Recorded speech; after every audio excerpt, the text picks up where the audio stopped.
महाराष्ट्र इमारत व बांधकाम कामगार कल्याणकारी मंडळ मुंबई यांच्या संयुक्त विद्यमाने गृहोपयोगी संच 17 प्रकारामधील 30 नग अशा प्रकारचे गृहोपयोगी भांड्यांचे संच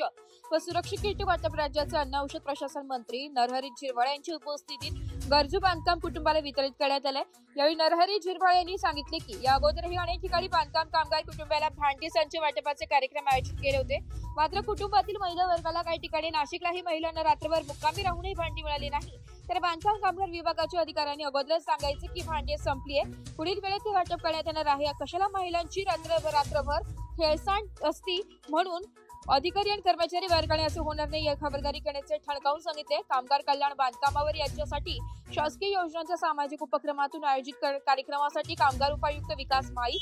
पेठ बांधकाम कामगार कल्याण अधिकारी शरद मुळाने, नामदेव हलकंदर, संतोष डोमे, नगराध्यक्ष करण करवंते, पद्माकर गवळी, वैभव गायकवाड, सुनील पाटील, सुरेश खंबाईत, पंढरीनाथ भांगरे, पुंडलिक सातपुते, भास्कर गावित, पद्माकर कांबडी, पोलीस निरीक्षक द्वारकानाथ गोंदके, बेबीन नंदा खंबाईत, वनिता परदेशी, रेखा गावित आदींसह कामगार महिला वर्ग उपस्थित होता। माझा आदेशच नाही, कारण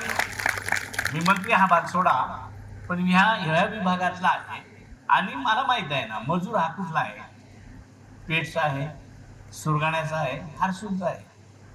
म्हणजे हे तिन्ही तालुके जे आहेत आणि दिंडोरीचा पश्चिम,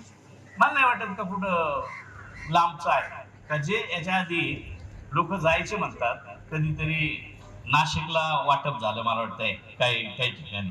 तर अक्षरशः लोक मुक्कामाला राहिले, सकाळी भांडे नाही मिळाले, रात्री मुक्काम केला, तसंच निफाडला झालं म्हणतात, कारण रात्री जाऊन केव्हा तरी नंबर लागला पण भांडेच नाही, तर सकाळी मग रात्रीच सांगायचं का भांडे नाही, त्याच्या घरी गेले असते,